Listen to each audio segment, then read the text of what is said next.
Loss या exposure के बाद नार्सिसिस्ट लोग अपनी रिकवरी कैसे करते हैं, यह है हमारे आज के इस वीडियो का टॉपिक।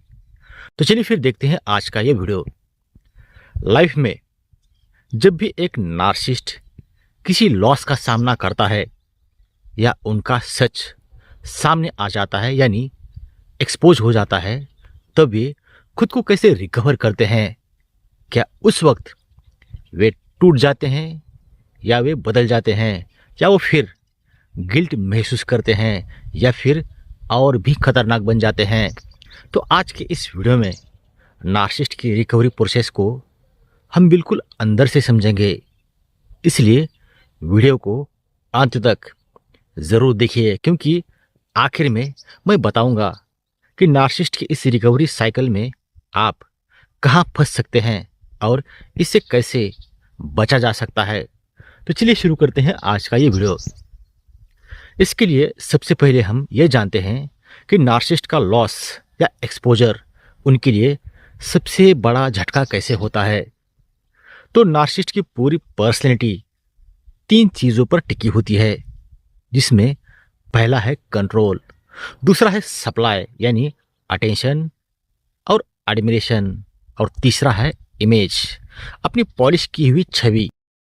तो जब उन्हें लॉस होता है, जैसे रिश्ते का टूट जाना, रिजेक्शन मिलना, कोई उन्हें छोड़ देना, या जब उनका मैनिपुलेशन एक्सपोज हो जाना, तो उनकी कोर आइडेंटिटी हिल जाती है।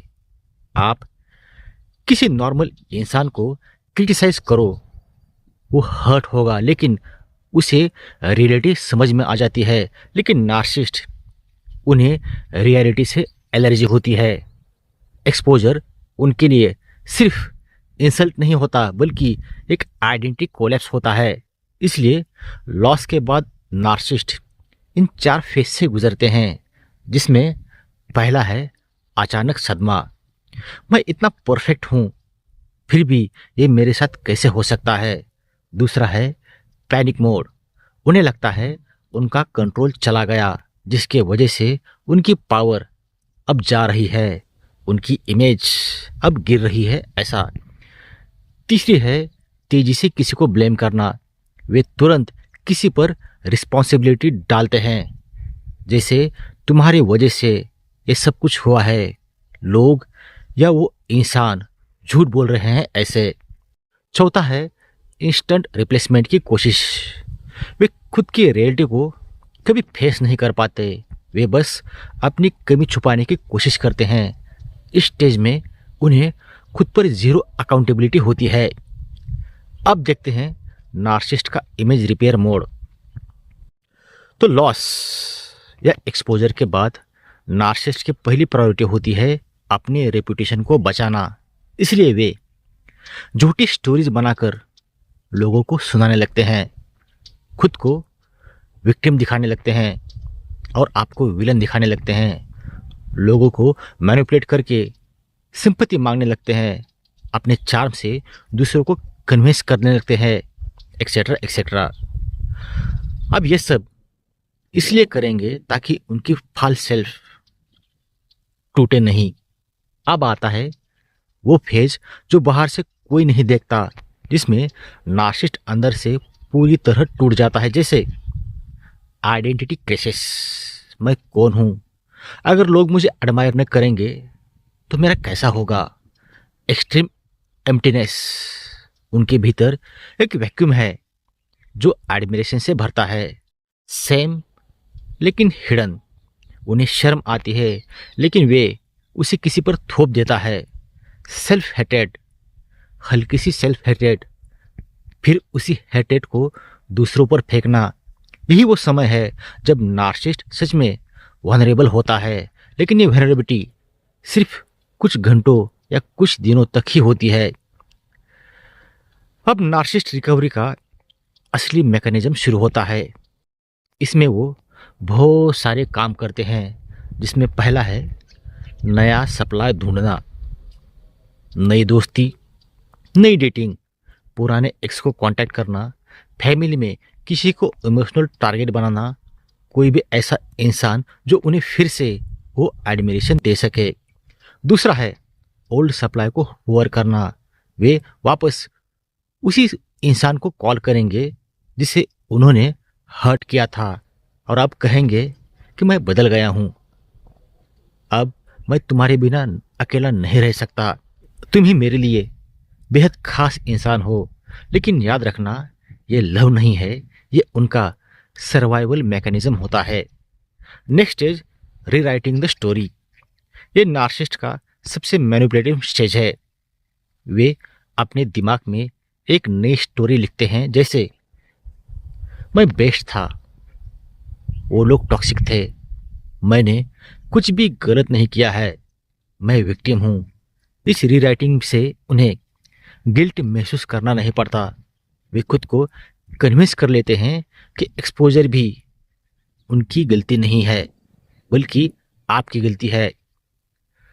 नेक्स्ट स्टेज है रीबिल्डिंग द मास्क। अब नार्सिसिस्ट अपनी पुरानी पॉलिश इमेज को फिर से बनाते हैं, जैसे नया charming behaviour, extra sweet, extra confident, extra perfect दिखते हैं।